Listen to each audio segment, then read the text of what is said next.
टोपी यो दौरा सुरुवाल यो हेर्नुस् त मौलिक पोसाक कति राम्रो देखिएको छ। यहाँ सबैले लगाएको पोसाक कति राम्रो देखिएको छ। कोहीले घलेको आउनु भएको छ, कोहीले तपाईँको चाहिँ शिरबन्दी लगाएर आउनु भएको छ, कोहीले चौबन्दी चोली लगाएर आउनु भएको छ। यो नै हाम्रो मौलिकता हो, यो नै हाम्रो संस्कृति हो। जहाँ पुगे पनि चाहे इस्वी सम्मत मनाऊ चाहे जुनसुकै सम्मत मनाऊ, तर नेपाली विक्रम सम्मत,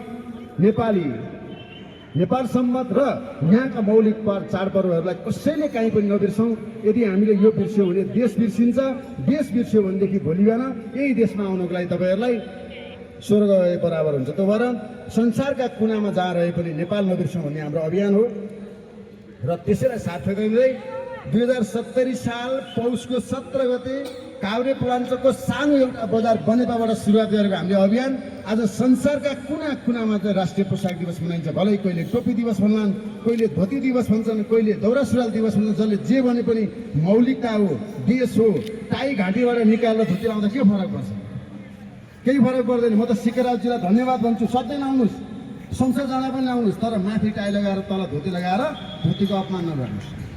टोपी लगाउने साथीहरूलाई अनुरोध गर्न चाहन्छु, महिलाहरू टोपी लगाएर हिँडेको देखिन्छ। मेरो यसमा खुलेर विरोध छ। महिलाले लाउने टोपी होइन। महिलाले टोपी लगायो भने पुरुषले के लाउने? चौबन्दी, गुन्यु चोली। महिलाले लाउने पोसाक तपाईँलाई देखाउन चाहन्छु। महिला लाउने पोसाक यो हो। सस्तो लोकप्रियताका नाममा टोपी टोपी टोपी भनेर आफ्नो मौलिकतालाई चाहिँ खाने काम नगरौँ। आज हामीले मौलिकता गुमायौँ भने भोलि हाम्रा सन्ततिले हामीलाई सोध्छन्, बाउ हाम्रो सम्पदा के हो, हाम्रो संस्कृति के हो? के खायो तिमीले बेचेर भन्दा आज डलरको चाहिँ जुन उपमा नेताले लागेको छ नि, त्यही उपमा भोलि भने हामीलाई पनि लाग्छ। त्यो भएर देश बचाउँ, नेसन फर्स्ट, कल्चर फर्स्ट। विदेशीलाई भनेको है, फेरि अङ्ग्रेजी बोलेको होइन। त्यो भएर राष्ट्र पहिलो, भाषा पहिलो, संस्कृति पहिलो, देश पहिलो। यो सबैलाई भन्दै सम्पूर्ण मिडियाकर्मी साथीहरूलाई जो आउनु भएको छ यहाँहरू सम्पूर्णलाई विशेष आभार। तपाईँहरूको दिन शुभ रहोस्। 13औं राष्ट्रिय पोसाक दिवस नाचगानका साथ बसन्तपुरमा भव्य गरेर चाहिँ मनाउन पाइएको छ।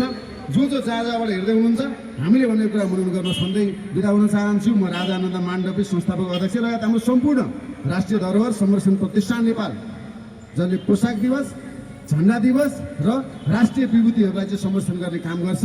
यहाँहरू सबैको जय होस् भन्दै एकचोटि फेरि एकचोटि लगाउँ, नेपाल आमाको, नेपाल आमाको, राष्ट्रिय झन्डाको, वैदिक सनातन राष्ट्रको जय होस्। भवतु सर्वमङ्गलम। सबको जय होस्, सबको कल्याण होस्, सबले सोचे अनुसार होस् र देश हामीले सोचे भन्दा पनि राम्रो बनोस्। जय होस्। वैदिक सत्य सनातन धर्म की, समस्त श्रद्धालु भक्तजनहरू की, भगवान पशुपतिनाथ की, नेपाल आमा की, समस्त वैदिक सनातन हिन्दू धर्म की। नारायण राम राम राम राम राम जय गुरु गणेश।